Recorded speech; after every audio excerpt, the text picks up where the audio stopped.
मेहमानों का स्वागत करने वाले हैं। स्वागत गीत से स्वागत करने के बाद तो मैं विनती करता हूँ हमारे इस नागार्जुन ट्रेनिंग इंस्टीट्यूट के संस्थापक लोकमित्र जी, हमारे जो अतिथि है आज के प्रमुख अतिथि डॉक्टर सुखदेव जी थोड़ा, इनका शाल और पुष्पगुच्छ देकर स्वागत करें।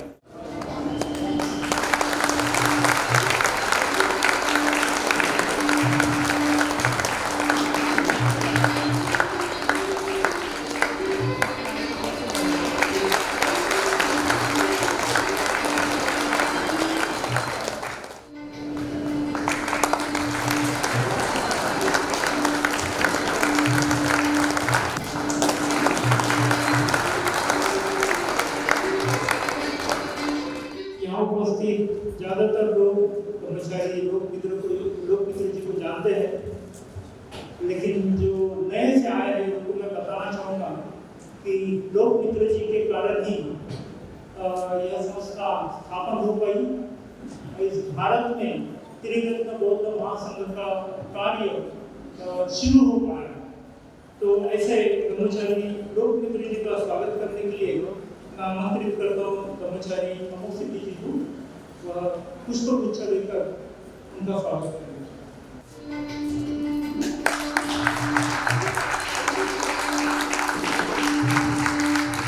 नागार्जुन ट्रेनिंग इंस्टीट्यूट के जो अध्यक्ष है कर्मचारी वेदवृत्ति जी, उनका स्वागत करने वाले हैं। तो मैं कर्मचारी आलोक कीर्ति जी को यहाँ आमंत्रित करता हूँ और कर्मचारी वेदवृत्ति जी का स्वागत है।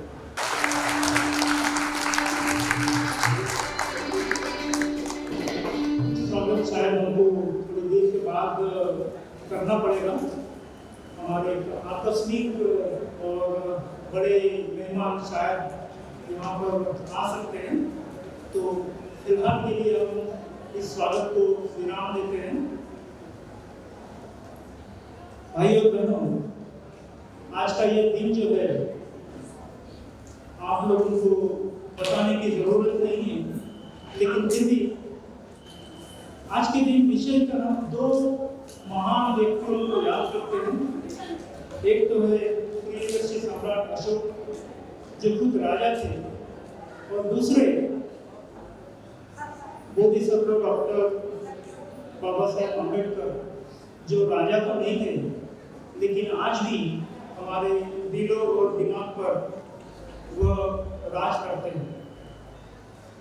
साथ ही यह दोनों महान व्यक्ति जिनको शरण गए तथागत बुद्ध को, उनकी शिक्षा को भी स्मरण करने का आज का दिन है। बाबा साहब की यह 69 वर्ष पूर्व की गई यह क्रांति ऐसी क्रांति है जिसकी पूरी दुनिया में कोई मिसाल नहीं है। यह शांतिपूर्ण, रक्तविहीन और शायद इस प्रकार की अनोखी और अकेली ऐसी क्रांति हुई है। इस क्रांति ने जो दिशा दी है, जो मार्ग दिखाया है, उससे पूरे भारत देश का बहुत अच्छी तरह से विकास हो सकता है। भारत देश फिर से महान देश हो सकता है और ऐसा देश बन सकता है जिसका अनुकरण दुनिया के बाकी सारे देश कर पाएंगे। लेकिन दुर्भाग्य से कुछ लोगों को इस क्रांति का महत्व उतना समझ में नहीं आया है। लेकिन आप सभी लोग जो यहाँ उपस्थित हुए हैं, निश्चित ही इसीलिए उपस्थित हुए हैं कि आप सबको इस दिन का और इस क्रांति का महत्व पता है। तो हमारी यह जिम्मेदारी है कि बाबा साहब ने जो हमें मार्ग दिखाया, जो धम्म क्रांति की, उसको आगे बढ़ाने का। तो आप यहाँ उपस्थित हुए, तो मैं आप सबका फिर से एक बार अभिनंदन करता हूँ। इस नागलोक परिसर में आप सभी का स्वागत करता हूँ। इसके बाद मैं विनती करता हूँ हमारे संस्था के अध्यक्ष, नागार्जुन ट्रेनिंग इंस्टीट्यूट के अध्यक्ष कर्मचारी वेदवृत्ति जी, वह अपना प्रास्ताविक आप सबके सामने पेश करेंगे।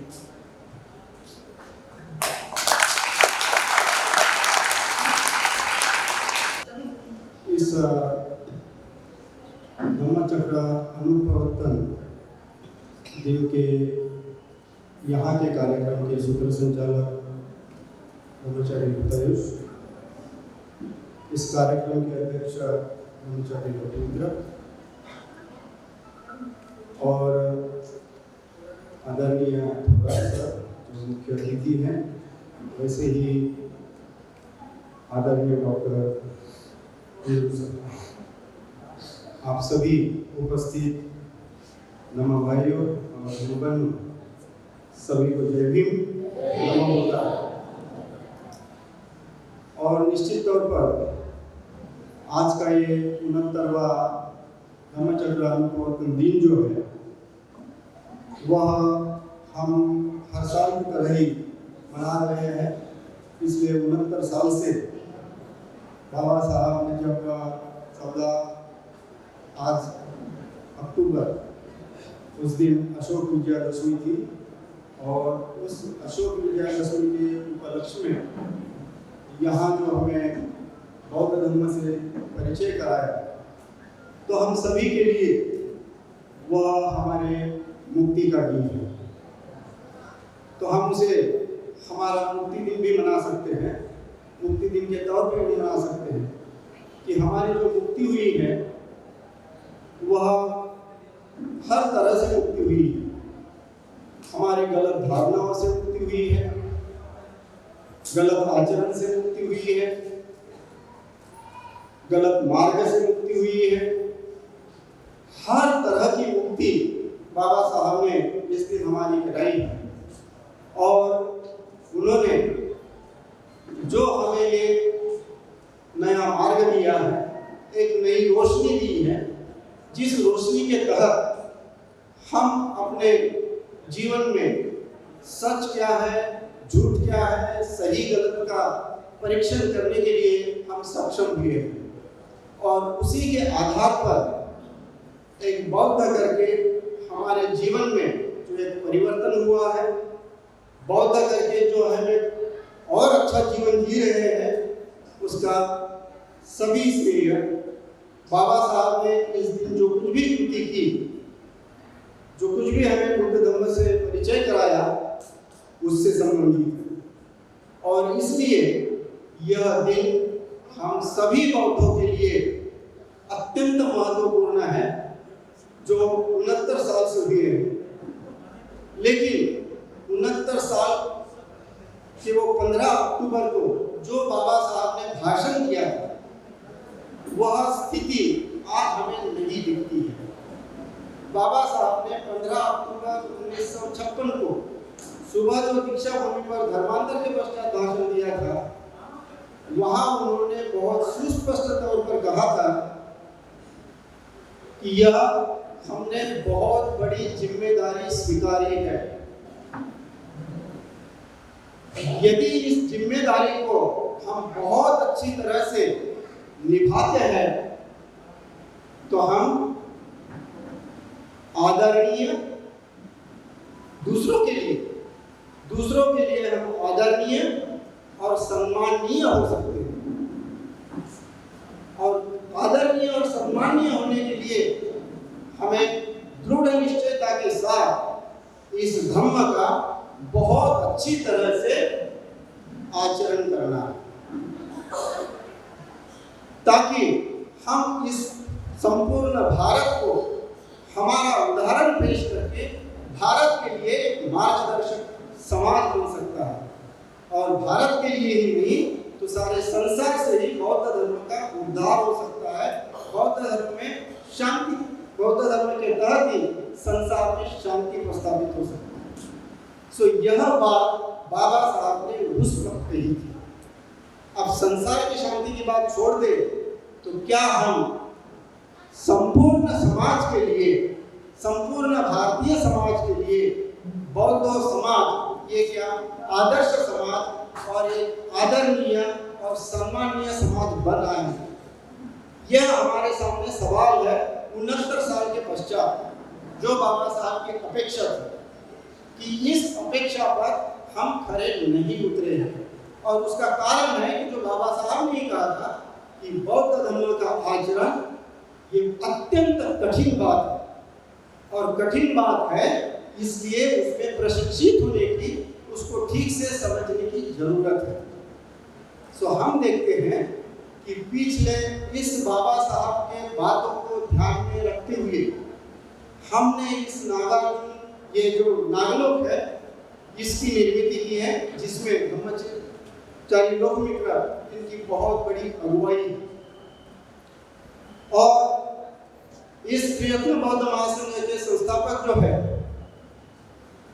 जो अभी नहीं है इस संसार में, पूज्य संघरक्षी, इन्होंने इसकी स्थापना की और वो 1992 में आए थे। उस वक्त उन्होंने कहा था कि हमें ऐसी जगह चाहिए जहां से प्रशिक्षण के तौर पर हम सभी कम्युनिटी को साथ में लेते हुए काम कर सकते हैं। तो उसी बात को एक समर्पित शिष्य करके लोकमित्र जी ने इस बात को गंभीरता से लिया, और यहाँ पर ये हम 15 एकड़ जगह 1994 में खरीदे हैं, और 1995 से हम पिछले 30 साल से हर साल यहाँ हम यह दिन मनाते हैं।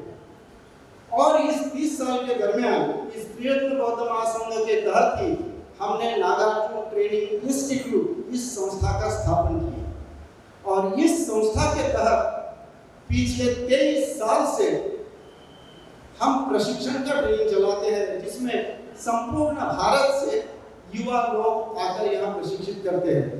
हम 8 महीने वहाँ आवासीय प्रशिक्षण देते हैं कि बौद्ध धर्म क्या है, बाबा साहब ने बौद्ध धर्म क्यों दिया, बाबा साहब का बौद्ध धर्म के प्रति और धर्म के प्रति देखने का दृष्टिकोण क्या था, और यह धर्म कितना कठिन है, और आचरण करने के लिए क्या क्या करना पड़ता है। तो इस तरह से हम भारत से सभी राज्यों से यहाँ युवकों को बुलाकर 8 महीने यहाँ प्रशिक्षण देने का प्रयास करते हैं, ताकि उनके माध्यम से एक अनुकरणीय, एक आदरणीय और सम्माननीय व्यक्तियों का समाज निर्माण हो सके। और उसमें हम पिछले 30 साल से यहाँ कार्यरत हैं, और यह प्रशिक्षण पिछले 23 साल से हम चला रहे हैं।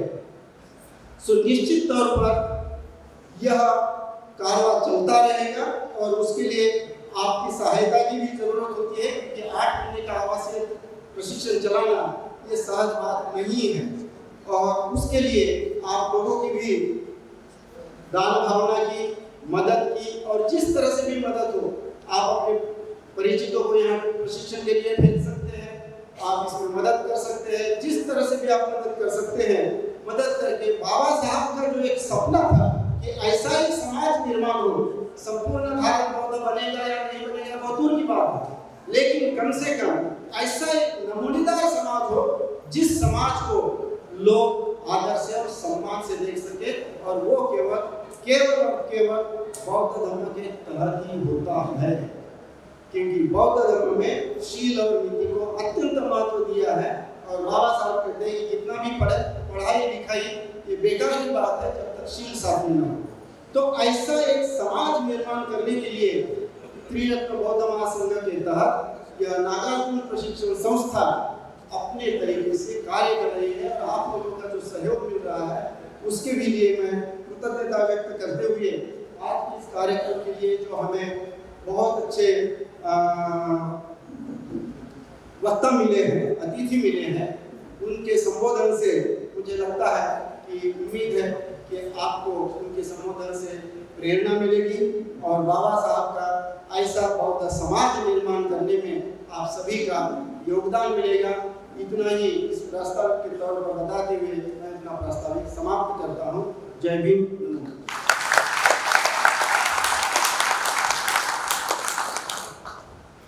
बहुत धन्यवाद विवेक जी। विवेक जी ने जिस प्रशिक्षण की बात कही है, उस प्रशिक्षण के बारे में और विस्तृत जानकारी देने के लिए मैं उस प्रशिक्षण विंग के जो प्रमुख हैं भानुप्रताप उन्हें आमंत्रित करता हूँ, तो आपको उसके बारे में जानकारी दें।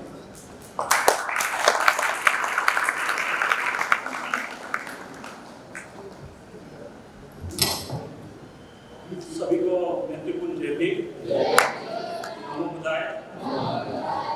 मेरा कुछ हद तक तो कार्य विगत जी ने कर दिया है, लेकिन मैं प्रयास करूंगा कि जितना संक्षिप्त में आपको मैं ट्रेनिंग और डाउनलोड के बारे में बता सकता हूँ। जैसा हम सभी जानते हैं कि बाबा साहब ने लगभग, जैसे हम देखते हैं कि भगवान बुद्ध का जो धम्म है उसका उत्थान और पतन के लगभग 750 साल तक वो एक तरह से मृत पड़ा था, और बाबा साहब ने वो मृत प्राय उस धम्म का पुनरुत्थान किया और नागपुर में 1956 में धम्म क्रांति की। लेकिन ये हम कह सकते हैं दुर्भाग्य की बात है कि बाबा साहब को ज्यादा समय नहीं मिला कि उस धम्म के महत्व को हमें और गहराई से बता सके। हालांकि उन्होंने काफी प्रयास किया, लेकिन धम्म इतना विस्तृत है, इतना गहरा है, उसको और अच्छे से बताने के लिए उनके पास अधिक समय नहीं था। और उस कार्य को ही फिर आगे उसको सहयोग करने के लिए, उसको और आगे मार्गदर्शन और शिक्षा देने के लिए अंत्य संरक्षक, जो कि बाबा साहब से लगभग वो व्यक्तिगत रूप से 3 बार मिले, उन्होंने इसकी शुरुआत की और 1967 में उन्होंने यूके में तिब्बत बौद्ध महासंघ की स्थापना की।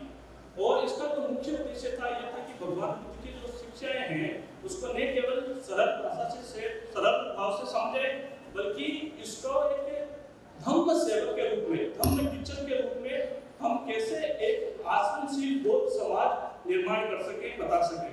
और हम देखते हैं कि इसी बाबा साहब के अंत्य संरक्षक के और बाबा साहब के इसी कार्य को भारत में धम्मचारी लोक के रूप में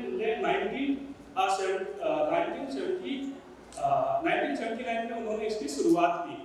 तो जो बाबा साहब की धम्म क्रांति है उसको समझने के लिए और उसका जो विजन है प्रबुद्ध बनाने के लिए नागपुर 5 प्रकार के उद्देश्य के माध्यम से ये कार्य कर रहा है। तो जो पहला माध्यम उद्देश्य के माध्यम है वो ट्रेनिंग है। ट्रेनिंग में हम देख सकते हैं कि 8 महीने का जो प्रशिक्षण है, और वो प्रशिक्षण के तहत अगर हम देखते हैं कि धम्म से किया ये ट्रेनिंग है, और धम्म से के ट्रेनिंग के साथ साथ अभी बीए का भी एक कोर्स है। इस बीए के कोर्स में हम देखते हैं कि लगभग 300 स्टूडेंट पढ़ चुके हैं, साथ ही साथ 18 से लगभग व्यक्ति स्टूडेंट यहाँ पे पढ़ चुके हैं। इसके साथ साथ हम देखते हैं कि ट्रेनिंग के साथ साथ दूसरा जो उद्देश्य है वो लोकल धम्म का प्रचार प्रसार करना, जिसमें हम देखते हैं कि लोकल धम्म में हम देखते हैं कि नागार्जुन ट्रेनिंग इंस्टीट्यूट के साथ साथ त्रिरत्न इंस्टीट्यूट भी है, जिसके माध्यम से हम लोकली धम्म क्लासेस देते हैं और धम्म शिविर का आयोजन करते हैं। और इसके अंतर्गत धम्म शिविर के अंतर्गत हर संडे धम्म की क्लासेस के साथ साथ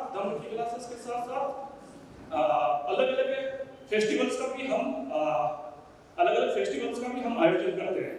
इसके अंतर्गत हमारा एक नेटवर्क है जो पूरे भारतवर्ष में अलग अलग 26 राज्यों के हम एलुमनाई को एकत्रित करते हैं, यहाँ बुलाते हैं, और बुलाने के बाद वो किस तरह से वहाँ पे कार्य कर रहे हैं, न केवल वो कार्य कर रहे हैं बल्कि नागों को कैसे मदद कर सके और नागों को वो अपने कार्य में कैसे बाबा साहब की इस विजन को और आगे बढ़ा सकते हैं। तो यहाँ आके हम विचार विमर्श करते हैं, न केवल विचार विमर्श करते हैं बल्कि इसमें बाबा साहब के आंदोलन को और आगे कैसे ले जा सके। इसके साथ साथ नागलोक में एक ये इंटरनेशनल सेंटर भी है, तो हम अलग अलग तौर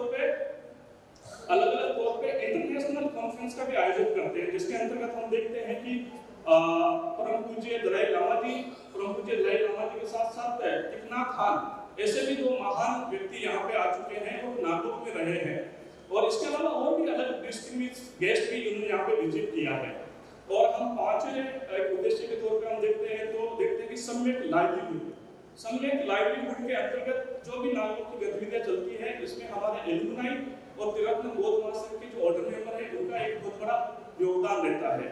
तो कुल मिला के इस 5 नागलोक के इस 5 उद्देश्य के माध्यम से हम जो बाबा साहब का जो विजन है, समता और बंधुत्व आधारित एक ऐसा समाज विकसित करना, उससे समाज और बाबा साहब के ये सपना जो है प्रबुद्ध भारत बनाने का, वो पूरा करने का प्रयास करते हैं। जय भीम। भाइयों और बहनों, जैसा मैंने कहा था कि हमारे कुछ मेहमान और आने वाले हैं और स्वागत का कार्यक्रम हमारा चलने वाला है। तो हमारे यहाँ अभी फिलहाल 2 मेहमान हो रहे हैं और एक मेहमान शायद कुछ देर के बाद आएंगे। तो ये दोनों हमारे विशेष मेहमान हैं। पहली तो है यहाँ पर बाजू में बैठे हुए मिस अर्चना वानखेड़े, कृपया उनका स्वागत करें।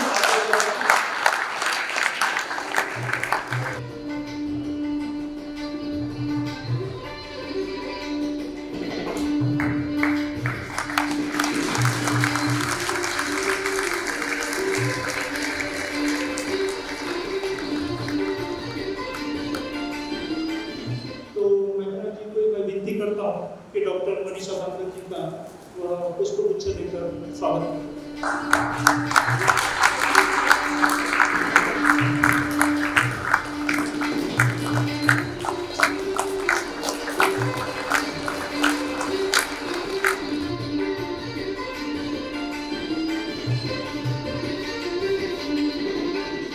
तो हमारे एक और विशेष मेहमान आए हैं। शायद हमारी भाषा उनको समझ में नहीं आ रही थी क्योंकि वो थाईलैंड से बिलोंग करते हैं और उनका नाम दाऊद्दीन है। तो उनके आगमन के लिए यहाँ उपस्थित रहने के लिए कृपया तालियों से उनका